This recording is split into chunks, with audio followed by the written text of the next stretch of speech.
Works, qui est donc avec nous pour cette première conférence de la deuxième journée. Donc je vous présente Jean alors comment on dit Lorgissen Lauressen. Waouh, c'est tout de suite très exotique. Qui est donc HR Evangelist Research and Consultant. Julie Monge, plus facile déjà à prononcer, responsable produit Pay chez SD Works France, et Kevin Kawo. Voilà, analyste de marché digital RH chez Aegis Marques. Donc n'hésitez pas à leur poser une seule question par personne, parce que le temps est très limité aujourd'hui. Donc 5 minutes avant la fin, vous aurez l'occasion de poser des questions. Donc une question par personne. Et ensuite, on vous donne rendez-vous au stand H21 pour continuer à leur poser toutes les questions que vous voulez. Voilà, sans attendre, je vous laisse. Merci beaucoup, on peut les applaudir. Merci. Petite introduction sur moi-même. Mon nom est peut-être exotique, mais pas tellement exotique. Je suis belge-flamand. Alors, je m'excuse d'avance pour ma maîtrise de la langue française. J'ai quelques mots à partager. Comment est-ce qu'on trouve l'évidence qui supporte nos conclusions des RH? Alors, Jan Laurijsen, évangéliste, mais je suis aussi rechercheur. Chez l'AMS, Landward Management School, où on a une collaboration depuis 13 ans sur les carrières durables. Je travaille sur mon propre doctorat à l'université d'Anvers sur la composition de la main-d'œuvre en termes de contrats. Ça veut dire des employeurs, des freelances, mais aussi des travailleurs sur la plateforme. Et on est impliqué comme SD Works dans un projet qui s'appelle SeisMEC sur l'AI dans la production. Alors l'industrie 5.0, surtout l'interaction entre l'IA et les ouvriers. Quand on parle du monde du travail, et on continue avec les slides peut-être, l'IA change le monde du travail et le travail, c'est très clair. Les points les plus importants sont là. Sur le marché du travail, je pense c'est très important de quand même avoir une idée sur la perte ou la création de l'emploi. Est-ce que vous savez combien d'emplois en pourcentage vont être détruits les 2 années suivantes, dit le OCDE?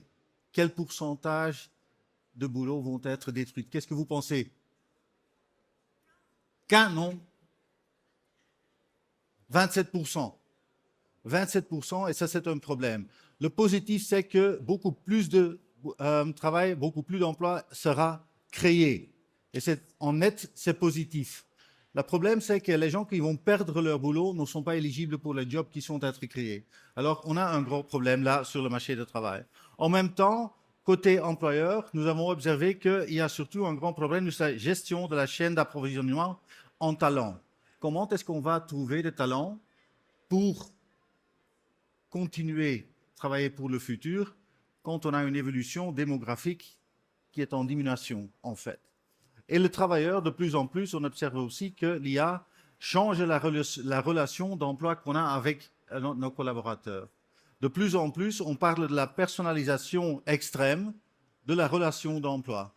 Et l'IA va renforcer cette évolution. C'est ce qu'en fait, nous croyons et nous prédisons.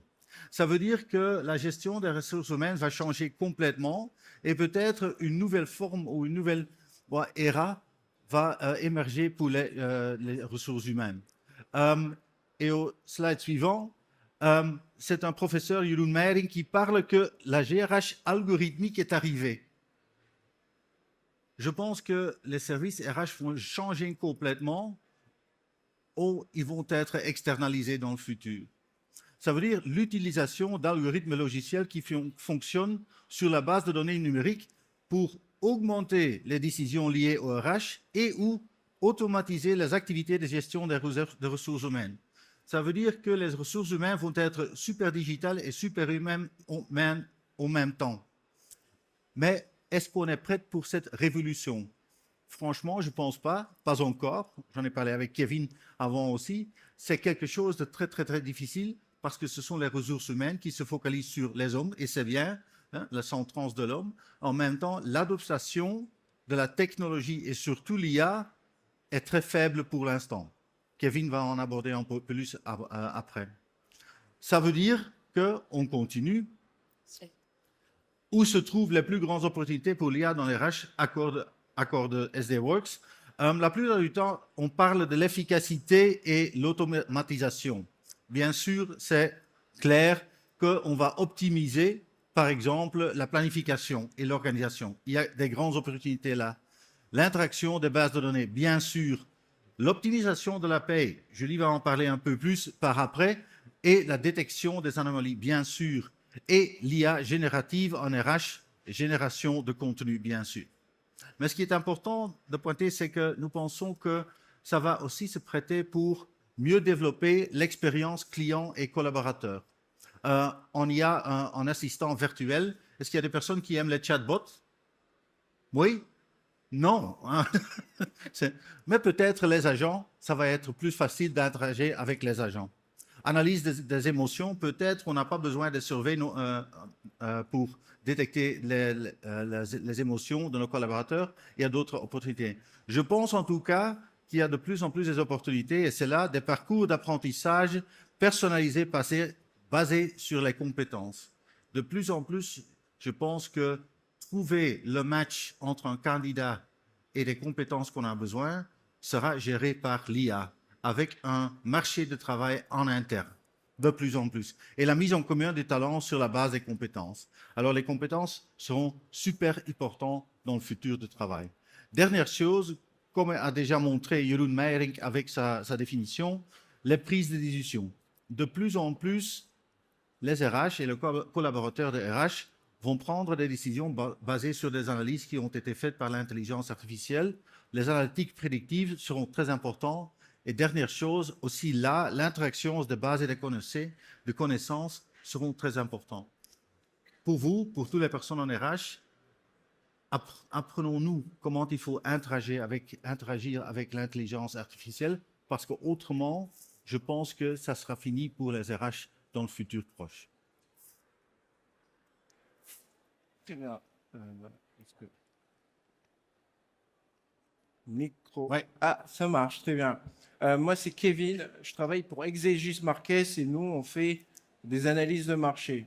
Moi, je suis spécialisé chez Marques sur l'analyse du marché RH où j'analyse l'évolution des roadmaps des créateurs de solutions, donc les SIRH. Mais je conduis de la recherche aussi sur nos DRH, sur comment est-ce que leur métier évolue, leurs besoins en termes d'outils, et comment est-ce que dans la relation avec les collaborateurs, il y a des changements selon ce qui se passe sur le social et les environnements professionnels. Et je vais poursuivre ce que Yann disait tout à l'heure en rentrant sur ce qui intéresse aujourd'hui, ou alors emmène les RH à embrasser un peu plus l'IA. C'est la portée de l'IA générative, dans le sens où ce qui va être différent avec l'IA générative, c'est qu'elle simplifie le rapport du DRH dans son métier à ce que fait l'outil. Lorsque aujourd'hui on demande à un DRH où se trouve l'IA dans la solution, ils ne sont pas capables de le dire directement. Sur le recrutement, par exemple, ils ne peuvent pas dire comment l'IA intervient. Dans le matching, ils ne savent pas le dire et du coup, il y a un petit écart entre eux et leurs outils. Quand l'IA générative vient leur apporter, via ces technologies, de pouvoir parler avec finalement le SIRH entre griffes et d'échanger avec lui. Donc, ce n'est plus du code, c'est de la discussion, c'est de l'exploration via une discussion simple. Ça va entraîner des changements de compétences, mais ce qu'on voit, alors ce qu'on présente ici, c'est que la question qu'on a posée, c'est où est-ce que vous en êtes avec l'appropriation des nouveaux outils? Est-ce qu'il y a des changements fulgurants?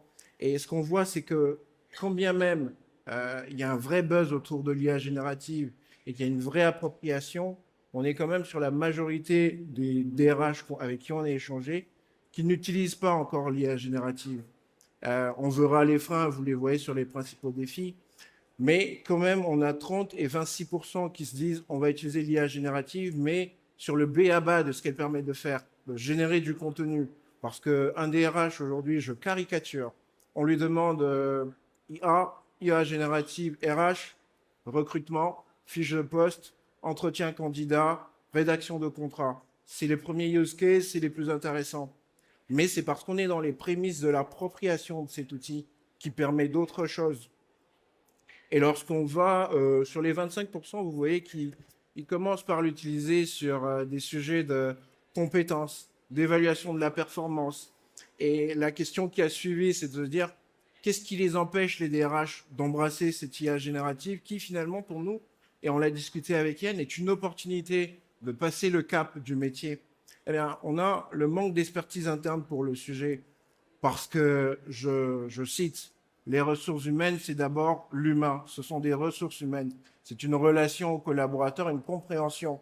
Ce qui fait que, historiquement ou alors intrinsèquement, le RH est éloigné lui-même, donc par sa psyché, de l'IA, de l'outil en tant que aide pour lui. Donc, il est plutôt sur ce focus humain qui fait que développer l'expertise, c'est pas vraiment quelque chose qu'ils embrassent, mais c'est quelque chose qui va s'imposer.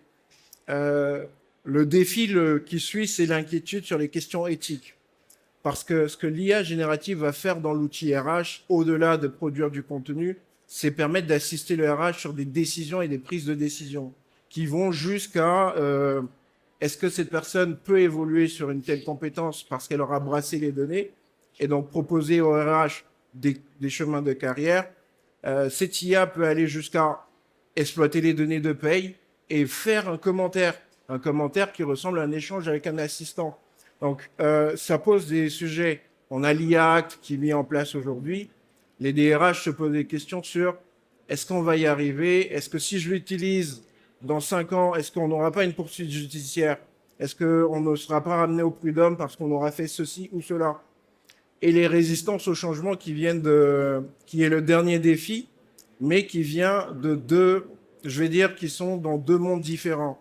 Au sein de la fonction RH, parce que dans cette fonction, on a ce rapport humain qui est prépondérant et qui veut qu'on s'approprie la relation humaine plus qu'autre chose, et dans l'organisation, dans le sens où on a eu des retours de collaborateurs qui ont peur que leur métier soit remplacé par l'IA. Je prends l'exemple d'une chargée de contenu sur réseau qui, lors d'une présentation, on lui a montré ce que l'IA générative pouvait faire en termes de contenu. Elle a fondu en larmes pendant la réunion en disant « mais c'est exactement ce que je fais et légèrement mieux parce qu'il a fait en 5 secondes ».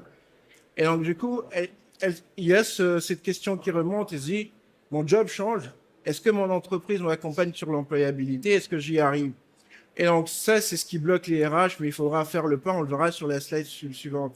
Et je reviens sur la perception, on n'est quand même pas sur la moitié, mais la plupart des professionnels du métier savent que cette technologie, il faut l'embrasser, il faut la prendre, mais comment ils ne le savent pas, et surtout, ils ne voient pas sur le terrain des use cases pertinents. Personne ne leur dit, voilà ce que vous pouvez faire parce qu'on l'a fait, on a mesuré, etc.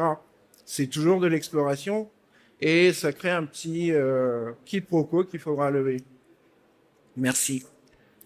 Sur la slide, là, on parle des hésitations dans le sens où la question, elle est simple. Est-ce que vous pensez que vous allez faire évoluer votre rôle de RH? Est-ce que vous allez inclure des sujets, des compétences IA? On a une égalité sur l'indécision et le refus.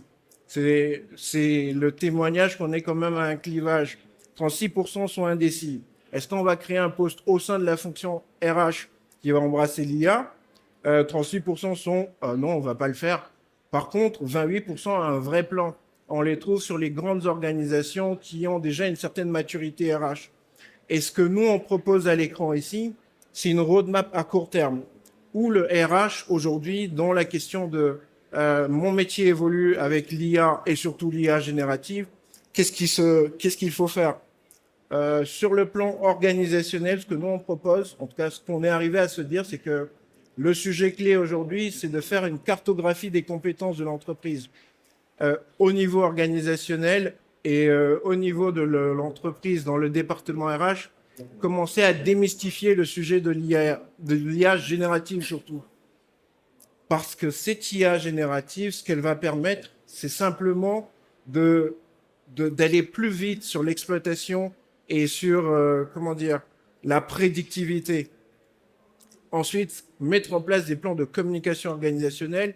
C'est des petits comités que vous faites au sein de vos entreprises sur de la sensibilisation autour de l'IA, sur du brainstorming interne sur le sujet pour savoir qu'en pensent nos collaborateurs, qu'en pensent les chefs de département, embarquer surtout le comité de direction d'entreprise pour que la culture d'organisation commence par faire un shift qui sera nécessaire. Les programmes de formation, je pense que tout le monde y pense en ce moment, mais on remarque que ce n'est pas vraiment ce qu'il faut.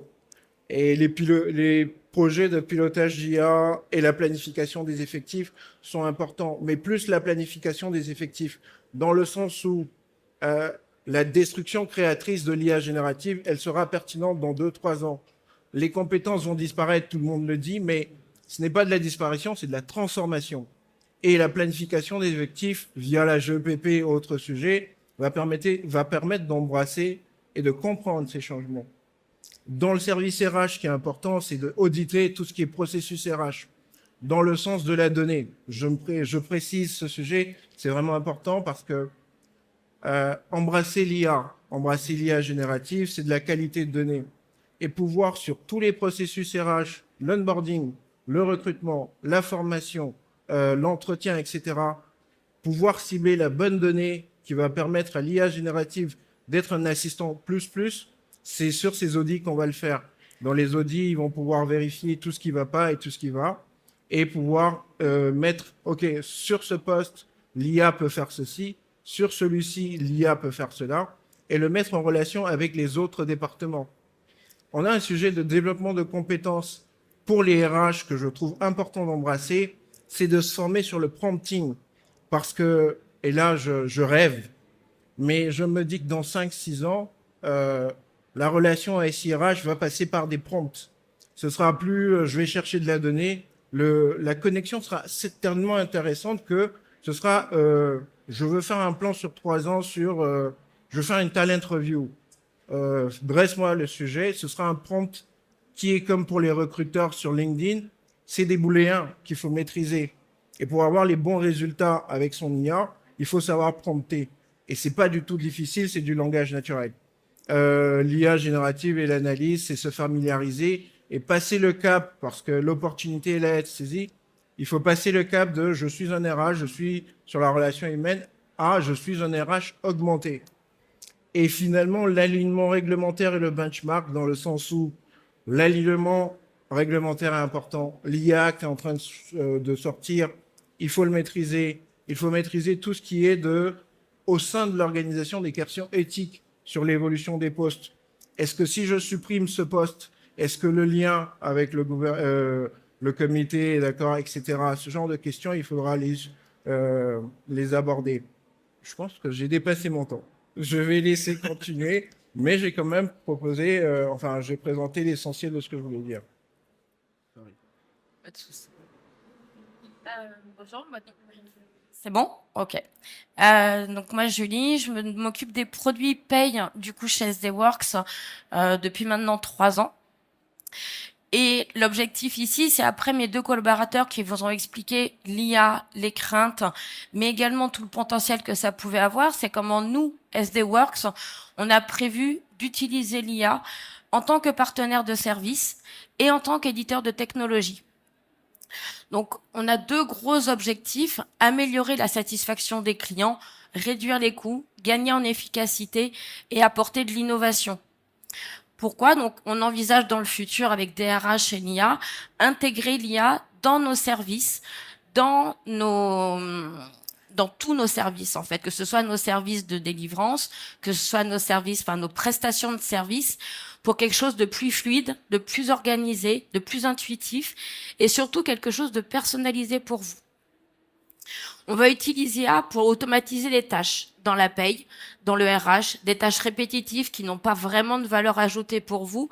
Pourquoi? Pour faire gagner en temps, en organisation et pouvoir permettre aux personnes avec vraiment de la valeur ajoutée de se concentrer sur des tâches à forte valeur ajoutée et qui exploitent leur potentiel. On veut aussi améliorer la qualité des produits. L'IA va nous permettre d'accroître la satisfaction des clients au travers d'une expérience utilisateur augmentée, avec réduire les charges, le délai de développement et aussi créer de l'innovation.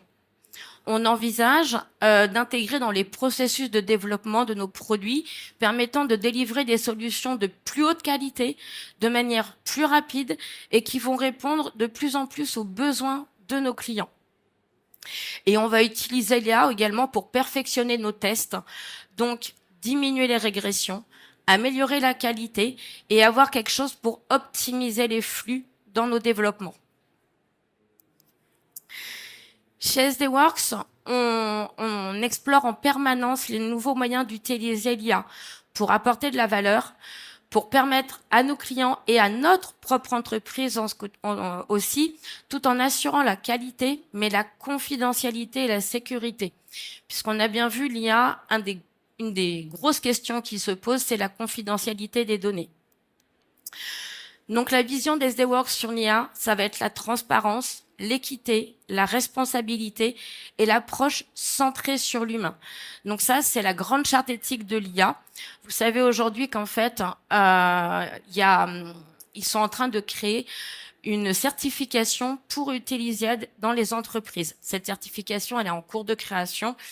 Pourquoi? Parce que on craint toujours que l'IA, par l'exploitation de la donnée, puisse créer des problèmes RGPD. Du coup, avec cette éthique, on est sûr de remplir les critères de cette certification qui va arriver. Ici, on va se concentrer donc sur la protection des données, comme je viens de dire, les données minimum, un cryptage et une sécurisation avec un consentement. On n'utilisera pas les données sans votre consentement, sans le consentement du collaborateur et des audits réguliers. Aujourd'hui, chez SDWorks, on a des audits ISO, ISAE. On passera également cet audit lié à l'IA pour garantir à nos clients une certification des données et une protection des données essentielles. Merci beaucoup. Je suis désolée, je suis la gardienne du temps, c'est très embêtant. Une petite minute, si vous voulez, 30 secondes pour clôturer? Non? Là, je fais. Bon, bah écoutez, super. Est-ce que vous avez des questions? Vous pouvez poser une question par personne, c'est le moment. N'hésitez pas, il y a des micros qui vont être passés. Oui, ici, monsieur, une question. Merci. À qui s'adresse la question? Pardon. Vous donniez un pourcentage de destruction d'emplois. Comme vous êtes un chercheur, vous avez forcément le pourcentage d'emplois créés. Il est de combien? Vous ne l'avez pas donné. Vous avez dit qu'il était plus de 27, mais il est estimé à combien? Vers 30. Ok. Vers 30. Merci. Alors, le net est positif, mais Est-ce qu'il y a une autre question? Allez-y, on a 3 minutes encore. Oui, madame là-bas. Je veux bien avoir un peu plus d'explications pour le prompting, si vous pouvez expliquer un petit peu le concept. Le prompting. Alors, le prompting, ça marche, oui. Le prompting, c'est juste une manière de discuter avec l'outil de ChatGPT d'OpenAI. Mais alors, qu'est-ce qu'on va mettre dans le prompting? C'est simplement la structure de la requête qu'on va faire à l'outil. Imaginons que je fasse une analyse sur le taux de churn sur le recrutement. J'aurais besoin, sur la première ligne, de contextualiser la structure de mon entreprise, le secteur où j'évolue. Ensuite, dans la deuxième, lui dire que le churn que je veux analyser, c'est sur 3 mois, mais par rapport à tel concurrent ou par rapport à tel secteur. Et lui dire en dernière position, réponds en te mettant dans la posture d'un consultant expert qui a fait 3 ans sur telle analyse, etc. Et il va retourner un certain type de résultat selon cette structure. Et c'est vraiment important, comme sur LinkedIn Recruiter, l'exemple que je prenais, lorsqu'on veut avoir les bons candidats qui remontent, il faut mettre le bon booléen entre les mots et les mots-clés qu'on utilise.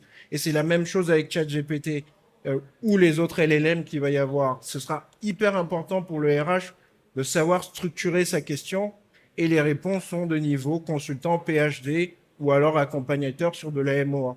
Donc, partir sur cette compétence est essentiel pour ce qui va arriver. Merci. Est-ce qu'il y a une dernière question pour Julie? Oui, une question pour Julie. Merci beaucoup pour l'exposé. Alors, ma question, c'est de savoir, est-ce que vous avez un cas d'exemple pour les entreprises, les RH qui ont déjà adopté l'IA et les entreprises qui ne l'ont pas fait? Est-ce que vous avez déjà un écart en termes de compétitivité à donner? Un cas concret. Merci. Alors, non. Je n'ai pas, j'ai pas l'étude en tout cas sur des cas concrets. Ce qu'on peut par contre comprendre et ce qu'on a pu remarquer, c'est que les personnes qui ont déjà adopté l'IA ont gagné en productivité et en qualité dans les services. Après, j'ai pas de pourcentage à vous donner. Je suis pas la reine des chiffres, on va dire, en tout cas en statistique. Je sais pas si mes collègues en ont, mais voilà. Alors, c'est pas grave. Merci beaucoup. En tout cas, merci à vous trois.